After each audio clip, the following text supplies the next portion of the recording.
Hello everybody, we need to talk about the people involved in the Diddy trial, starting with the jurors and the witnesses. Today, at the time of the recording of this video, it is Tuesday, May 20th. Things happen every single day, so I just want to make up, this is where we are right now. Now, people have been asking me on my other channel, I am covering the trial live on ThatSurpriseWitness every single day. So people have been asking me, like, who are these jurors? Which ones actually got picked? Which ones actually got kicked out? And it was just moving too fast for me to go back and do all that research. However, the Diddy docket, whoever that is, the Diddy docket has been hard at work over here, and they did make a little juror list, so I thought we could go over that. And then also I want to talk about the witnesses who have testified so far. Let's start with the jurors. Now, there are 12 jurors and 6 alternates. 8 of the jurors are men and 4 are women, and the ages are all over the place. So shout out to DIDDYdocket.com. Y'all can go to the website if you want to explore some of this research. That is where I'm reading from. And I'm just going to go in the order of how they have it listed here. It looks like maybe they have it youngest to oldest. So the youngest juror appears to be 31 years old, and this is an investment analyst, male. All the first 8 are going to be the males. Okay, so then the next oldest person is also a male who is a social worker. We have a 41-year-old male prison communications worker, which, that's interesting because one of the potential jurors was like immediately kicked out because they worked at the jail, the prison where Diddy's being held, the MDC. So the prison communications worker, what is that? Then there's a 51-year-old male who is some type of scientist, and 2 68-year-old retired men. One is retired from a career in finance. One is retired from a career in telecommunications. I mean, I'm starting to get to the point, like when I was little, it was like, what do you do? Mailman, firefighter, secretary, or whatever. Now it's like, what does this mean? What telecommunications, how? That could mean anything. Was he showing up to fix people's cable boxes, or was he the CEO of Comcast? You know what I mean? Like that could be anything. And then 2 other males, one 67-year-old. So this is kind of older leading jury, right? Like a 68-year-old, a 68-year-old, a 67-year-old, and a 69-year-old. And a 69-year-old is an actor and a massage therapist. Girl.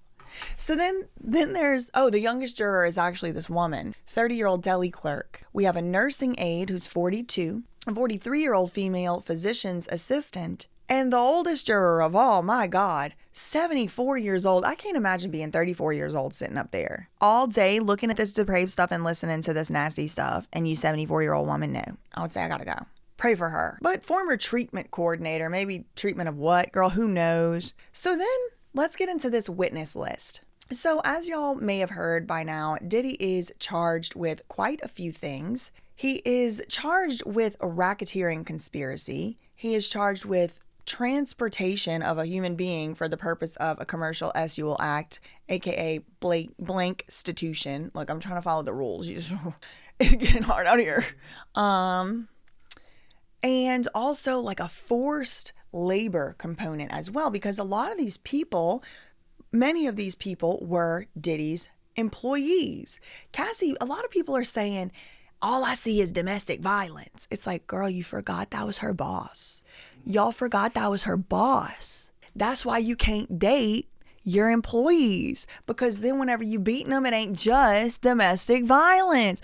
It's labor code violations, forced labor, slavery, kidnapping comes into play. Okay, so all I see is domestic violence. So you don't see an employee who is going to be definitely blackballed. Come on.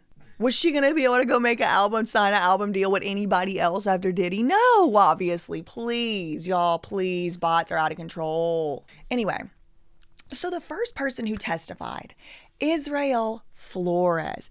Now, this is the security guard from the Intercontinental Hotel. He actually took cell phone video of the security footage. So there's security footage. We've all seen it. Don't edit it in. Editing team, do not edit this footage in, because I already know what happens. It's so crazy how everybody else can put stuff all over the internet, but when I do it, it's like, no. And there's also a screenshot. The rest of the video was shown at trial that we didn't see. And there's a screenshot. You can put screenshot of him. This guy, he's like coming out. And apparently like Diddy was like, you not leaving, to Cassie. And this guy, he says, looked at Diddy and said, if she wants to leave, she's gonna leave. He was like the assistant of security. So he testified this altercation happened. He gets a call from guest services or something like that, because Cassie had actually ran out into the elevator bank, picked up the landline, hardline phone, and as soon as you pick it up, it calls like emergency, whatever, like to the hotel. And she said, I need help or whatever. Somebody come help me. This guy at the time, he wasn't like the director of security. He was assistant director. So he didn't have all the full permissions to rewind the tapes right there at that time. So he just saw Diddy on the cameras live pacing up and down the hall with a robe. It wasn't even a towel, it was a robe. And he's not even wrapped. It wasn't even fully wrapped. He's just holding it, pacing. And so the guy's like, shh. So he runs down the elevator, 6th floor. He gets off. You can see him getting off the elevator in the camera. And there's a, discussion. Diddy goes back to his room. Cassie wants to go get her phone and wants to go get her stuff and leave. The guy accompanies her to go do that. He says he pins Diddy up against the wall. Maybe he did that, maybe he didn't. He said Cassie had a black eye. She claims that she took a Uber away from there, but this guy says that there was like some 7-foot tall guy who picked her up. So I don't know if it's just a giant Uber driver or what. Today, this guy works for the Los Angeles Police Department, the LAPD. He says that at the time, he knew his wife was not going to believe him, that he saw Sean P. Diddy Puff Daddy Combs beating somebody up or whatever, like that happened in the hotel. So he took his iPhone out and he recorded the security camera footage on his iPhone. He said he was off work the next day. When he got back the day after that for his next shift, the video footage was gone. He said that day when he went up to remind Diddy of the rules of the hotel, Cassie had already left. Diddy tried to offer him a stack of cash. Wow. And like, you take care of this, I take care of you. And the guy testified on the stand, Israel Flores, that he told Diddy, I don't want your money. I just want you to chill out, follow the hotel rules, and check out today when you're scheduled to check out. So that video did get deleted. I don't know if somebody did get bribed or what, but that was the first witness. Then the second witness, the same day, gets up on the stand. This all happens the same day as opening statements. I mean, it all just boom, boom. They just really got out the gate with these witnesses. The next one's name's Daniel Phillip. Now, this guy, he was a dancer. He called himself a bachelorette party stripper. And he got booked, basically. Well, really what he says was he was a manager. He was a manager of these bachelorette party strippers. Like, he would kind of dispatch them. And it's like all these little pyramids of managers really keep coming back up. But Diddy and Cassie were looking for like a specific look. And I think it was like specifically they wanted a black man. And I don't know if this is like a black man or what. I didn't see a picture of Daniel Phillip, but he was like, okay, fine, I'll do it. So his boss, even though he was boss of other people, his boss kind of said, okay, can you go? He thinks he's going to go to a party, a stripper party, for a bachelorette party. Well, he gets there and he says, Cassie was there wearing a red wig and red lingerie and heels and something else. Maybe, I don't know, something. Red wig, red lingerie and heels, I think. And she's like, is it okay if it's just me? He's like, I guess. And then little by little that day, it's like, all right, so what if we pay you like instead of $200 or $300, like $2,000, and then you do like more like a escort for my husband. Don't worry, he's not going to touch you. And at the time, Diddy's wearing mask or bandana. He had a bandana on his face. And this escort / dancer says, what do you do for work? And Diddy's like, importing and exporting, which I think that might become important later. But anyway, so that was that guy. Then you have, of course, Cassie, who testified to all kinds of horrible things against her will. She did say it wasn't all bad. She even didn't say she hates Diddy. She said, I actually have love for the past and parts of what it was. I have love for that. Without that, I wouldn't be able to become the person I am today. But I mean, poor thing. They had her 8.5 months pregnant up on the stand. Any moment she's going to give birth. I wouldn't be surprised if by the time this video comes out, there's a new baby, and they had her rereading sexts from like 2009. It's like, please, like, what is that really supposed to prove, really? She even admits, yeah, some of the FOs I did by my own free will. I was trying to please him. I did do it, yes. But when I wanted to stop, I couldn't. When I ran away, he chased me down and beat me. He kicked me. He threatened me. He shows up to my house banging on the door. He chased me down when I went back to my mama's house in Connecticut. So Cassie did testify. The next person to testify was Officer Yassine Binda. And y'all, this is where it even starts to get, oh my God. So Diddy, he was supposed to negotiate turning himself in September last year in New York. So he was staying in this hotel in New York to do that. The day before he's supposed to go turn himself in, he actually gets kind of surprise arrested at this hotel. Now, he doesn't get arrested in the middle of a freak off. He doesn't get arrested even in the hotel room. He got arrested in the lobby. But they did go through his hotel room. And y'all, the pictures just came out yesterday. Oh my Lord. So Officer Yassine Binda, she is the one. She's from Homeland Security Investigation. She's the one that did the subpoenas. She did the logistics for a lot of the logistics for the investigation. In the room, there was all kind of stuff. Mood lighting, pill bottles, bags of Tucci. Is it called Tucci because of Ricardo? I want to know. I went to my law school class reunion, shout out Penn Law Class 2020, recently, and one of my friends, he's from California originally, he was like, oh yeah, no, that's Tucci and Tucci is all the same thing. I've done it before. I'm like, oh girl. I was like, oh no. And we're like in the Art Museum of Philadelphia. It's like the most Illuminati place besides the literal Freemason Temple of Philadelphia. You're like, you did what?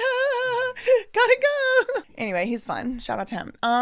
But he was telling me all about it. And so there's little pink packages of the Tucci and bottles with seemingly the name scratched off. There's some type of cream in the drawers. I mean, there's all kind of stuff. Also, it appears that there was a woman staying there, unless Diddy just likes woman's clothes and woman's face products. There was like a Tatcha water cream, moisturizer, women's deodorant, mood lighting, and hard drives with tape on it. Oh, a bunch of baby oil. They had so much baby oil.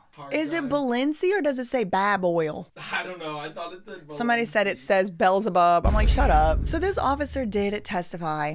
She found this stuff in the room. There was cash. There was Visine all over the place. Now, people were saying that it was mid-freak-off or after a freak-off. It doesn't look like that to me because the way that Cassie described the rooms looking after a freak-off was pretty much more dinkier and jankier than what that room looks like, okay? She was describing bodily fluids of multiple types, at least 3 types. Okay, so it doesn't look like the FO had actually happened yet, but it looked like if they really wanted to have one, they could have one in any moment. So after Officer Yassine Binda, like this is like 4:40 she finishes or 4:30 she finishes, and the court days stop at 5 o'clock. So like 20 more minutes, and they get Dawn Rishard, probably my cousin. I said she's gonna send me a cease and desist to stop calling her my cousin. I thought her name was Dawn Richard because that's what all y'all kept saying. That is not a Richard. That is a Rishard. She is from Louisiana, and I'm the Rishards. My mama's maternal grandparents are Rishards. Everyone should be saying Rishard. That is the woman's name. Anyway, and it ain't Rishard, y'all. The emphasis is on the first syllable as well. Rishard. Okay? Anyway. So Dawn Rishard gets up there on the stand. Now, who is she? She is a former member of Danity Kane. She was on Making the Band season 3. So the first like girl band from Making the Band. And this was a very popular show. This is a very popular band. Do you gotta... Is that them? Thank God. And they did one with Young Jock. What a time. Bring Young Jock back. It's time. And Yin Yang.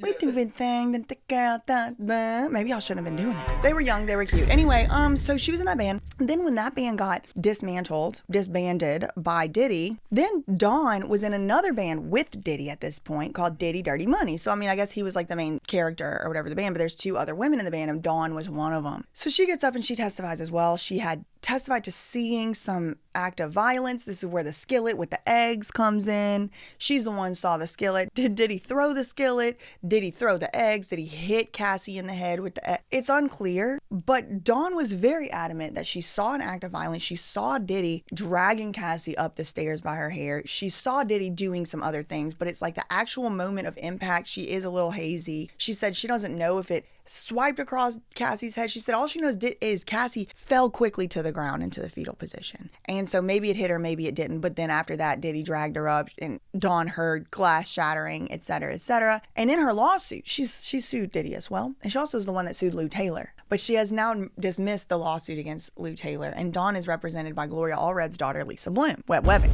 So that's Cassie. Yeah. So then the trial day wraps up, but then they come back the next day and Dawn is questioned again. The next witness is Carrie Morgan, who is Cassie's former best friend. And she said, I didn't want to be here. I didn't want to come in this courtroom. Okay, I got a subpoena, so I had to. She wouldn't talk to Cassie anymore. And the reason she doesn't is because in 2018, the year everything started to hit the fan, Diddy allegedly, according to Carrie, assaulted her. Diddy kind of snuck up on her in Cassie's house or Cassie's apartment and choked her and left finger marks on her neck, and also boomeranged a wooden hanger at the back of the woman's head, and she had a concussion. She had to go to urgent care. She was throwing up. She was dizzy. She, of course, obviously took that as what it was, if it really happened, an assault. And so she started telling Cassie, you know, this is so messed up that you're a man, like hit me or whatever. And then Cassie kind of like sided with Diddy. Cassie told her friend that she was milking it. She was over exaggerating. This is what Carrie Morgan testified. And Diddy paid her $30,000. Now, it's a little unclear because Cassie did say that she also gave Carrie Morgan some money. So I don't know if Cassie had to pay some of this money, if Cassie had to pay all of it. But just like given all the other evidence that I've heard, it doesn't seem like Cassie just had $30,000 laying around in cash. Carrie Morgan also, she doesn't talk to Cassie anymore. They're not friends anymore. But Carrie Morgan also said that it was Diddy's money. So it's up for debate whose money the $30,000 was, but Cassie is the one that met her at a pizza place in West Hollywood in 2018, had Carrie Morgan sign an NDA to not talk about it, and arranged for $30,000 to be deposited in her bank account. The next witness that has started to testify, and at the time of the recording of this video, he still has to go back on and do more testimony, David James, a former personal assistant of Diddy. And this guy is where you're going to probably start getting some details. He talked about a hotel rider, that if he was booking a hotel for Diddy, he had to follow this rider and make certain things available for Diddy. Now, he hasn't yet gotten into the details of that, but probably today those will come out. After him, we're going to hear from an S worker named The Punisher, Sheree Hayes. We also allegedly going to hear from Cassie's mom.